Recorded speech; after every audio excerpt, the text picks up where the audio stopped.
Y के Sharma, retired from air force and state bank of India, एक बार फिर आपके सामने एक नई वीडियो के साथ।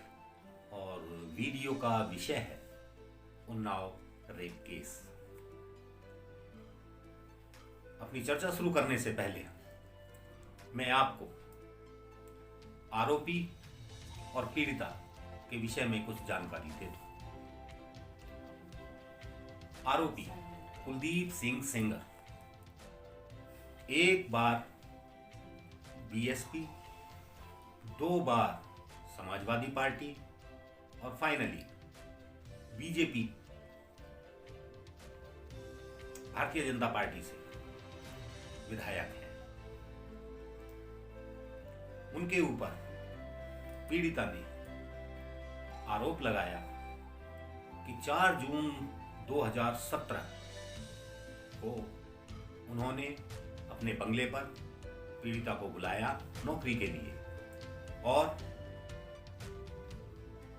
रात को 8 बजे उनके साथ रेप किया। फिर धमकी दी कि यदि ये बात बाहर गई तो मैं पूरे परिवार को मार दूंगा या जेलों में सड़ा दूंगा। चीजें आगे बढ़ी। लड़की ने कितना मुंह खोला, कितना नहीं खोला पता नहीं, लेकिन 11 तारीख को लड़की का अपहरण हो जाता है और गुमशुदगी में लड़की औरैया से प्राप्त कर ली जाती है।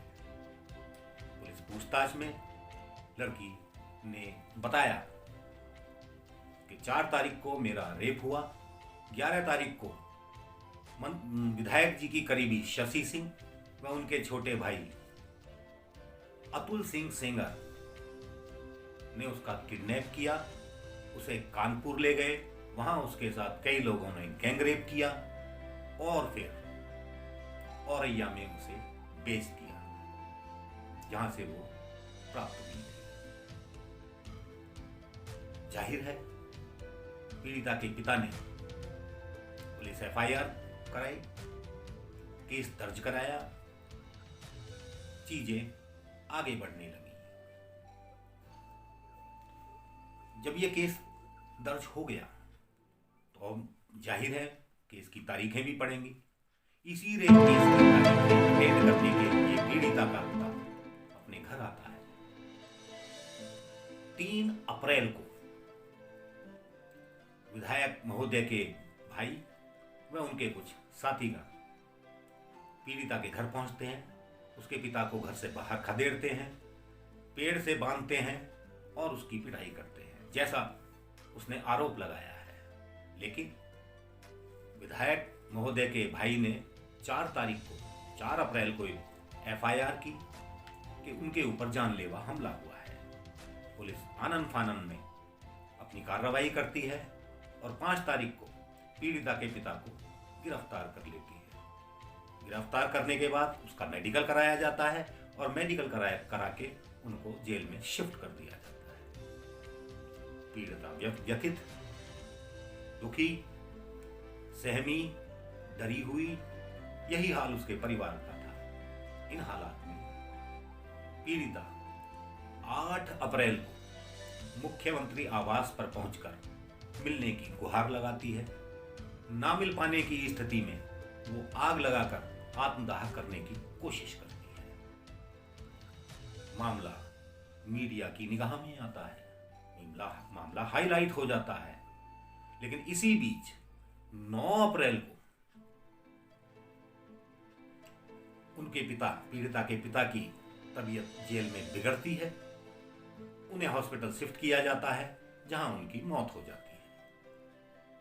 10 तारीख को माननीय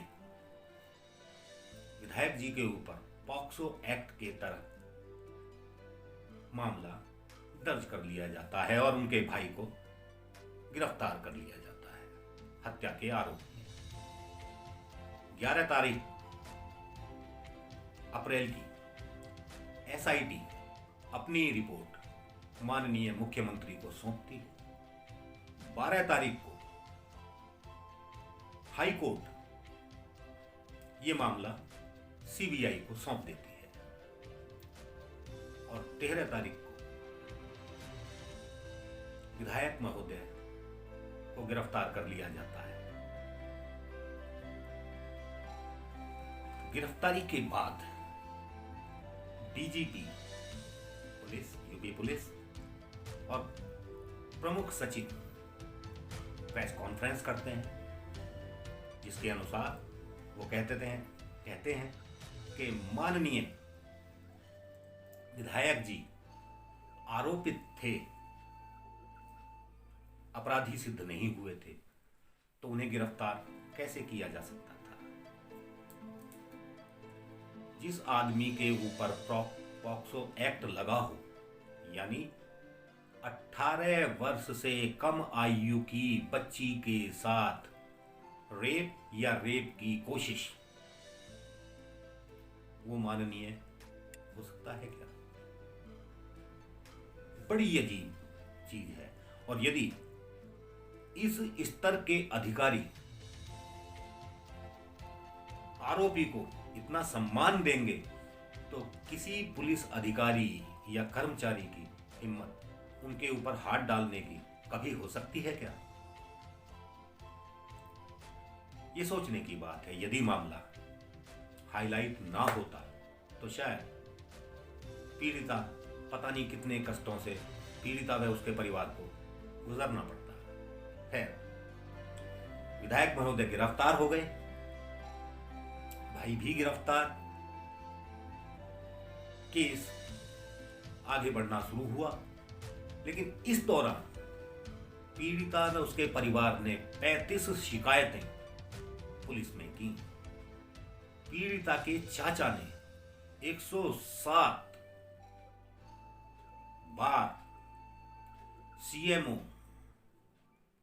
पीएमओ, यूपी पुलिस को टैग करके ट्वीट किए, लेकिन कोई फायदा नहीं। जब पुलिस से इस विषय में मीडिया ने पूछा तो सुपरिटेंडेंट ऑफ पुलिस का बयान, वर्मा जी का बयान था, का कहना था कि यस, हमारे पास 33 बार शिकायतें की गई थी, लेकिन कोई कार्रवाई इसलिए नहीं की जा सकी क्योंकि तथ्य हमारे सामने उपलब्ध नहीं थे। चीजें आगे बढ़ती हैं। केस चलते रहता है। जुलाई में पीड़िता अपने चाचा को मिलने जाती है। अपने साथ अपनी मम्मी, अपनी चाची और अपने वकील को ले जाती है। रास्ते में उसकी गाड़ी का एक्सीडेंट एक ट्रक से हो जाता है। ट्रक का नंबर UP 73-8300, लेकिन नंबर प्लेट के ऊपर ग्रीस पुती हुई होती है, जिससे नंबर स्पष्ट दिखाई नहीं देता। अजीब चीज है। जब पुलिस से इस विषय में पूछा जाता है तो पुलिस कहती है कि इधर गाड़ियां ओवरलोडेड रहती हैं और अपनी पहचान छुपाने के लिए गाड़ी चालक, गाड़ी मालिक ऐसा कर देते हैं। लेकिन जब गाड़ी के, ट्रक के मालिक से पूछा गया तो उसका जवाब था कि फाइनेंस की किस्त नहीं दी जा सकी थी, इसलिए पहचान छुपाने के लिए ग्रीस होता गया।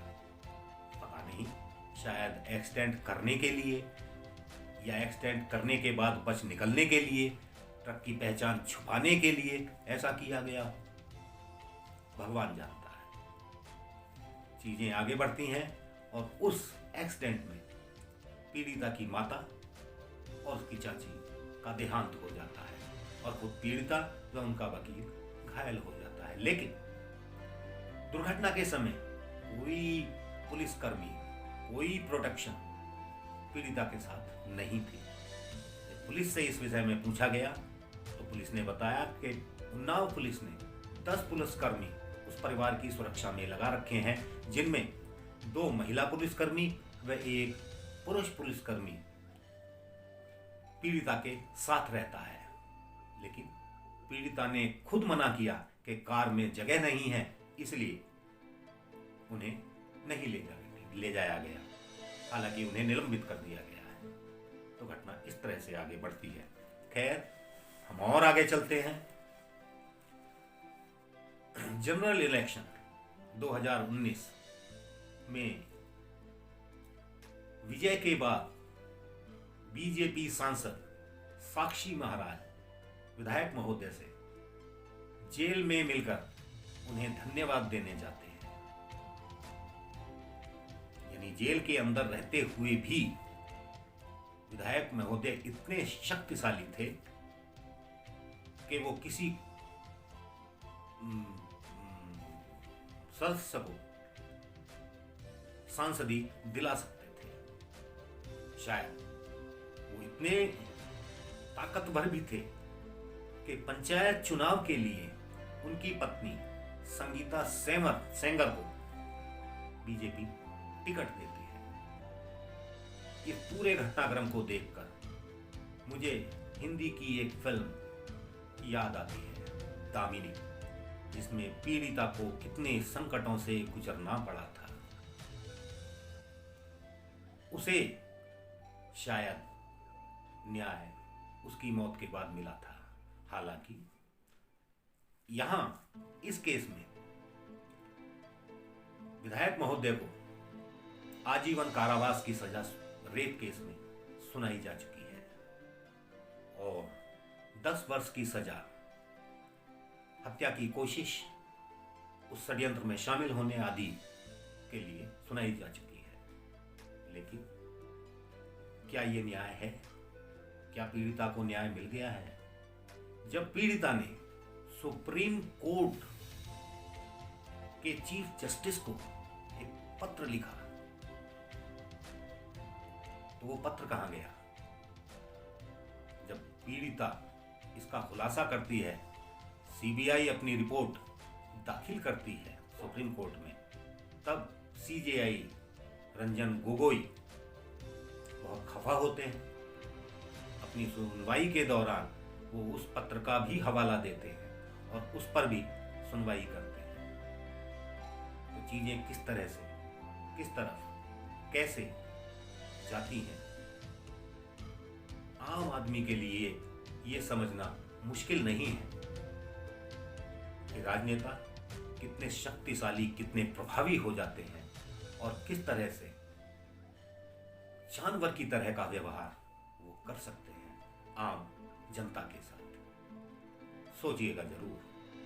जाने से पहले एक बार फिर वही अपील, यदि मेरा ये वीडियो आपको पसंद आया हो या ना पसंद आया हो तो इसे लाइक या डिसलाइक करें, सब्सक्राइब करें, कमेंट करें, शेयर करें, बेल आइकन जरूर दबाएं। धन्यवाद।